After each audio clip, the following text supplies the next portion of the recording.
Muito bom dia a todas e todos. Eu sou Ana Estela Haddad e estou aqui a convite do professor Marco Ackermann. Quero agradecer demais pelo honroso convite. Eu admiro muito e o professor Marco é um amigo querido. Também agradecer a oportunidade de estar aí com a professora Marina Luvison, Rodrigo Cariri,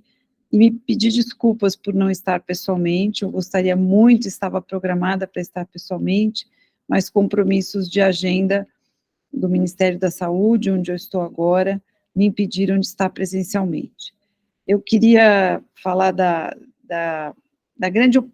a oportunidade e pertinência, né,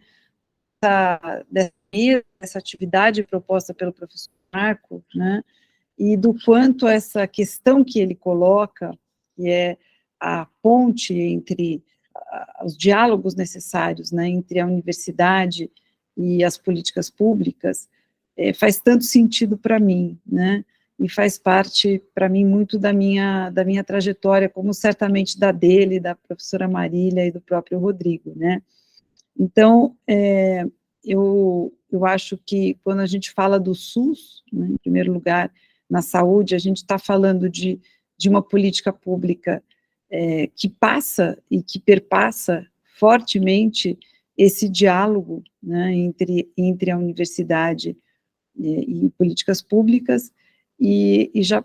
vou explicar um pouquinho sobre isso. Eu acho que a gente tem de um lado a universidade e a educação superior como um espaço muito importante que trabalha pela formação de pessoas, pela educação, e num processo, no caso da universidade pública, que integra o ensino, a cultura, extensão e a pesquisa, e tudo isso junto compõe um processo também formativo e que conforma uma direcionalidade para essa formação, ou seja, é muito mais do que formar um profissional, mas é formar cidadãos, formar pessoas preparadas para o processo de transformação e evolução, né? E quando a gente pensa nas políticas públicas, eu acho que a função primeira de uma política pública é promover um processo de equidade ou reduzir inequidades presentes, né, de tal forma que a gente possa ter desenvolvimento, possa ter desenvolvimento no seu aspecto social, econômico, em diversos aspectos, a sustentabilidade, no caso ambiental, né, então, sempre tem a ver com a gente promover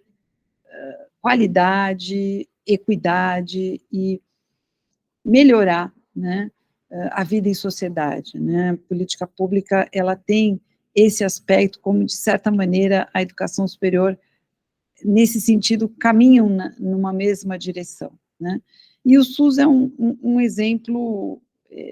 muito interessante e integrador nesse aspecto.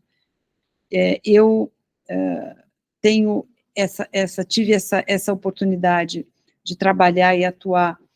a primeira vez que estive aqui no Ministério da Saúde, na Secretaria de Gestão do Trabalho e Educação na Saúde. Trabalhei muito com a política de educação superior na saúde, de formação dos profissionais de saúde, e também com a educação profissional. Trabalhei com as duas áreas, né? E uma coisa que está no DNA de constituição do SUS, quando nessa área que eu trabalhei, que trabalha justamente com o processo de integração ensino-serviço, e então o tempo todo como é que a gente, durante o processo de formação, faz uma boa parte dessa formação inserida no serviço de saúde, no SUS, de tal forma que esses profissionais formados possam compreender como que o sistema funciona e possam ser formados dentro dessa, sensibilizados e, mais do que isso, prontos para atuar dentro de um modelo de atenção, que é o modelo de atenção do SUS, né, e isso precisa acontecer desde a formação. Então, esse diálogo, ele é fundamental nesse aspecto, né, e isso vem do DNA do SUS na Constituição Federal, né, os constituintes, em 88, quando escreveram a nossa Constituição, colocaram lá né, não só que a saúde é um direito, e isso deu origem, né, isso é muita coisa, né, ter colocado isso como um preceito, mas também colocaram no artigo 200, inciso 3º, de que cabe ao SUS ordenar a formação dos seus recursos humanos, né, e o que isso significa?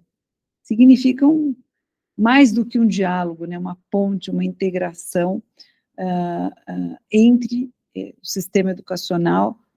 e o sistema de saúde, né, essa integração que fez parte durante 7 anos desse trabalho que eu fiz quando estava na CEGEDS e do qual eu participei com muitas mãos, com muitas, e certamente as pessoas que estão nessa mesa são construtoras desse processo também, certamente não são, afirmo que são, né, e então, isso é uma coisa muito cara para a gente, né, e do ponto de vista também docente, né, quer dizer, eu consigo perceber essa integração e esse diálogo, que ele é tão presente e às vezes tão estruturante, que a gente está tão dentro dele que nem sempre a gente enxerga ele e percebe ele, de tão dentro dele que a gente está, né? Então, às vezes, a gente fica procurando onde é que está essa integração de fato, né? E ela na minha forma de entender, ela é completamente visceral e estruturante mesmo, né? Então, no meu caso, eu citaria um exemplo que, quando eu comecei a minha carreira como dentista, como odontopediatra, fiz minha especialização, e sempre procurei estar vinculada à docência também, né, eu sempre, quase desde o início da minha formação, eu sempre dei aula, e depois ingressei mais para frente um pouco na pesquisa, eu não imaginava que eu fosse trabalhar com políticas públicas, a política pública veio muito depois, e depois que a política pública chegou, eu nunca consegui largar nenhum dos dois lados, né, então, o meu fazer e o meu pensar acadêmico, ele está impregnado do pensamento de políticas públicas, e quando eu penso políticas públicas, eu também não consigo me desvencilhar da minha identidade acadêmica, né, e aí eu acho que nesse sentido a gente faz com que a pesquisa retroalimente, assim como ela alimenta o ensino, ela pode alimentar as políticas públicas e vice-versa, né. Então, hoje eu vejo também, nesse segundo momento agora, numa outra área que eu estou trabalhando, que é a saúde digital, de novo, né, um processo que a gente veio depois que saiu daquela primeira fase de políticas públicas, começou a trabalhar dentro da universidade, como pesquisa, como ensino, e que agora volta de novo para as políticas públicas e retroalimenta o ensino, né. Também a experiência que eu tenho tido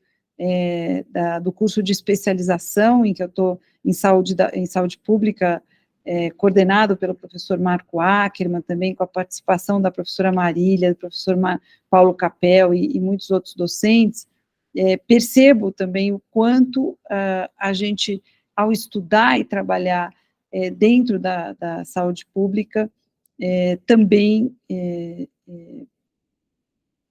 trabalha e reflete muito e elabora sobre as políticas públicas, né. Então, eu acho que isso são diálogos necessários, presentes, e certamente a professora Marília e o doutor Cariri vão poder, nesse diálogo, citar exemplos mais aplicados e que a gente possa, enfim, trazer como reflexão para essa mesa. Eu queria agradecer muito pela oportunidade de participar, parabenizar o professor Marco e desejar ótimos diálogos aí nessa mesa. Lamento muito não poder estar presente e seguir nessa conversa com vocês. Muito obrigada e um abraço a todos.